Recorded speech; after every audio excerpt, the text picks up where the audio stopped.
The underlying lawsuit is about the designation by President Biden of the Ancient Footsteps National Monument in Arizona. And the plaintiffs are claiming that this designation was unlawful because basically it's too broad. To get the sides straight, it's the Republican-controlled Arizona legislature that filed the lawsuit challenging the monument. But the state's governor, a Democrat, and the state's attorney general, another Democrat, opposed the lawsuit. Yes, that's exactly right. There's a group of plaintiffs, including the state legislature, and the state itself, as represented by the attorney general's office, has intervened on the side of the defendants, on the side of the federal government. President Trump has not been supportive of national monuments. Shall we put it that way? So is it a surprise that the Trump administration is lining up here with the Democratic governor and attorney general? I would say at this stage of the litigation, it is not surprising. At this stage of the litigation, the question at issue is whether the plaintiffs have standing to sue. And the federal government almost always is arguing for more restrictive standing for lawsuits against the federal government. And so it has an institutional interest that cuts across administrations at limiting its own ability to be sued. And since that's all that's at stake right now, no, I think it makes sense. It's not surprising that the federal government is aligned. A federal judge dismissed the lawsuit. Why did he or she dismiss it? So the reason is a legal doctrine called standing. Standing just means that the plaintiffs have to have a direct personal stake in the lawsuit. They have to be threatened with some sort of injury, and it has to be both plausible and not too speculative. And then the court has to be able to fix the problem by ordering the defendants to do something differently. And so what the court said is that the legislature does not have standing because it is not authorized to claim injury on behalf of the state. Instead, it can only sue to defend some sort of injury to its ability to function as a legislature. And there's no such injury here. And then the other plaintiffs, who are local governments and private entities, the court said that their claims of injury were very speculative and therefore did not provide a basis for the lawsuit to go forward. During the oral arguments before the Ninth Circuit, the Deputy Solicitor General said, the Attorney General represents the state here in federal court, not the legislature, not the treasurer. I mean, that seems like a basic concept to me, that it's the Attorney General who represents the state. It is basic. I mean, I think that's why the legislature lost on that grounds the first time through. It's why it will lose again on those grounds on appeal. It's hard to predict the outcomes of cases sometimes, but I don't think this particular issue, the outcome is at all difficult to predict. So what did the legislature argue at the Ninth Circuit to try to show they had standing? Well, the first thing to note is that the legislature's argument for standing was hardly mentioned by the plaintiffs' attorneys in the oral argument yesterday, which I think is a pretty strong tell that the plaintiff's attorney knows that this is not a winning argument. Instead, the plaintiff's attorneys chose to focus on claims of injury by local governments that think their ability to get revenue related to uranium mining by other third parties will be limited if the monument designation stands. But the legislature's argument in the past has been that the fact that this monument is designated means the legislature is going to have to worry about some other related legislation and kind of keep track of this issue. And therefore, that's going to affect its ability to function as a legislature. And of course, you could make that argument about anything the federal government does in a state. And that's, I think, partly why that argument didn't go anywhere with the court. This is all about uranium in the future? Yeah, the basic argument, the local government, I think part of this is just ideological. The federal government comes in and takes lands in a rural area. They're all federal lands. So this is not the federal government grabbing lands from anybody else, but it is taking lands in a rural and conservative area with an economy that has traditionally been somewhat focused on resource extraction and saying these lands aren't going to be available for resource extraction anymore. And so that gets people upset. So that's the general reaction. It has a lot to do with just general hostility to the federal government. But the more specific argument was that the promising mineral that exists on these lands is uranium, and maybe uranium prices will rise and demand will increase, and then mining companies will come in, and that will lead to indirectly to revenue for the local government, and the loss of that revenue, therefore, is their claimed injury. Along those lines, Judge Michelle Friedland, a Barack Obama appointee, said, "How does anyone know whether it would make sense to open up new uranium mines 6 years from now?" Explain what the judge was getting at there. The basic theory the plaintiffs have of standing is grounded in the idea that a law that changes market conditions to somebody's detriment can be challenged, and that the person who is detrimentally hurt by that law can have standing to challenge it. In other words, that you don't necessarily need to say the government or whoever else the defendant was directly took money out of my pocketbook. You can say this regulation is going to change market conditions in a way that hurts me, and therefore I have the ability to sue. And stated generically the way I've just stated it, that's an argument nobody would disagree with, at least that it's valid sometimes. The question in this case is whether it's just too speculative for this particular action to be changing market conditions in a way that would actually impact the plaintiffs. If you start getting a very long chain of causation with a lot of very uncertain links, then at some point the courts will say this is just speculation. And really, this case is not about harms to your market position. It is about you just don't like what the government did, and you just have generic hostility to it. And so here, again, what Friedland is getting at with that question is, are we dealing with a situation here where the harm that you are claiming, which is harm to your local government finances, based on the assumption that someday in the future, uranium mining is going to pick up again and do so in ways that bring revenue to you? Are you just completely speculating there? Did it seem to you like all three judges were skeptical about the plaintiffs having standing? No, I wouldn't say all three. Consuela Callan, she seemed less skeptical, although if I'm an attorney trying to read the tea leaves of oral argument, which is always a dangerous thing to do, I did not hear her tip her hand either way. She was asking the questions one might ask if you're trying to throw softballs, or if you are trying to see if there's anything to the plaintiff's argument. You know, if you're basically saying, I don't think you have anything here, but I'm going to ask you the most sympathetic questions I can just to see if you can come up with something compelling. So it's hard to know what the motivation behind those questions was, but she did not seem as thoroughly skeptical as the other two judges did. But you think that the legislature is going to lose here? I think if the plaintiffs win on this appeal, which is just about allowing the case to go forward, it would be based on injuries to the local governments in the area. I do not think anybody even seemed interested in the legislature's claims to have standing. If the legislature loses and this goes to the Supreme Court, Chief Justice Roberts has said he's skeptical about the use of the Antiquities Act. So do the plaintiffs have an advantage at the Supreme Court? So let's separate it out into if this particular decision that's at issue right now, if there's an appeal on that, and then the broader question of if the case continues forward and goes to the merits, whether there might be a Supreme Court problem. So first off, I don't think the United States Supreme Court is going to be at all interested in the legislature's theory of standing here. I think it's going to look at that and say, no, states get to define who speaks for them in court. We're not going to mess with that. I also think in general, the Supreme Court is going to be somewhat skeptical of the plaintiff's general theory of standing just because of the speculative nature of it.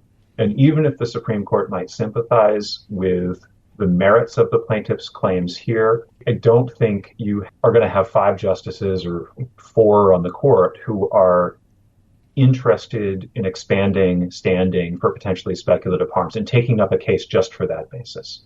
So I think probably this case gets dismissed on standing grounds, and a cert petition, if one is filed, is not accepted. I think that is the most likely outcome. But your other question was, well, what about, maybe it's not this monument, maybe it's another monument. The court has shown or Chief Justice Roberts, but I don't think it's just him, has shown hints of interest in claims that monument designations are overly broad. Now, it's hard to know what to make of those because broad monument designations have been with us as a nation for over a century. This is not a new practice. It's been around for a very, very long time. Most of those broad monuments in hindsight are designations that people have been very glad about. At least a majority of the American public has been very, very glad about, and a majority of the states in which they are located have been glad about. And so, there's a bunch of reasons why the Supreme Court might think this is not an issue that's really important enough to be worth our time or that we feel strongly enough. But it's hard to know. And it's all speculation there. Recent Democratic presidents, I'm thinking former presidents Biden, Obama, and Clinton, have expanded national monuments. Why is it that the Republicans seem to be not in favor of national monuments generally, and the Democrats seem to be in favor? Small correction there. By geographic area, the largest national monument designation ever, by a huge margin, was from George W. Bush. Oh, okay. And it was the Hawaiian Islands, Northwest Hawaiian Islands National Monument. So it's an incredibly remote area, but it's enormous. And so it's not always the case that monument designations are a Democratic presidential thing. And there was some controversy. That was not like an easy, nobody cares, I can win without making any money. There were fishing interests that were upset about that designation. But you are right with the general trend that designating monuments is much more a thing that Democratic presidents do. And I think the reasons are fairly straightforward. The people who oppose these designations are typically people in very rural parts of the West and then extractive industries that are not voting for Democrats or contributing money to Democrats no matter what. So the people who are offended by these actions, there's no political loss on the Democratic side.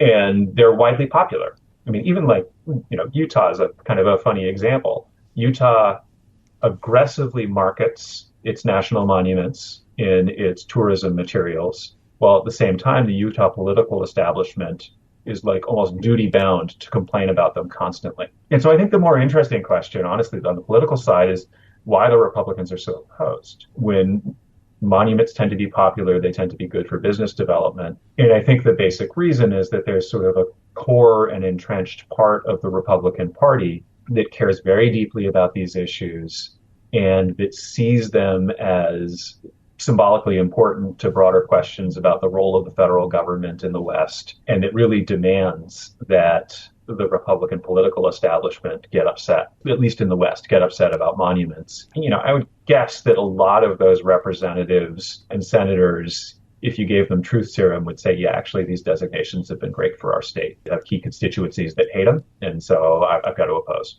Can a later president alter a national monument that a prior president has put in place? And there's two schools of thought on that question. One school of thought is that because the governing statutes speak very specifically about designating monuments and say absolutely nothing about shrinking them, that silence implies that there is not an ability for a later president to reduce a monument. On the other side, people have argued that the power to designate inherently also conveys the power to reduce. I think that second argument is a little strange. I mean, usually we don't convey broad sweeping powers, presidents through statutory silences, but that's the argument that others have made. And that question has not been tested by the Supreme Court. That would most likely be the case that eventually might come up to the Supreme Court. It'll either be a designation case where the question is, was this designation too broad in the first place? Or it will be a monument shrinking case. But because we've had 4-year flip-flops, designation shrinking cases haven't yet been around long enough to make it to the Supreme Court. I always find the subject of national monuments so interesting, so thanks so much for joining me today. That's Professor Dave Owen of the UC College of the Law, San Francisco. And that's it for this edition of the Bloomberg Law Show. Remember, you can always get the latest legal news on our Bloomberg Law podcast. You can find them on Apple Podcasts, Spotify, and at www.bloomberg.com/podcast/law. And remember to tune into the Bloomberg Law Show every weeknight at 10 p.m. Wall Street time. I'm June Grasso, and you're listening to Bloomberg.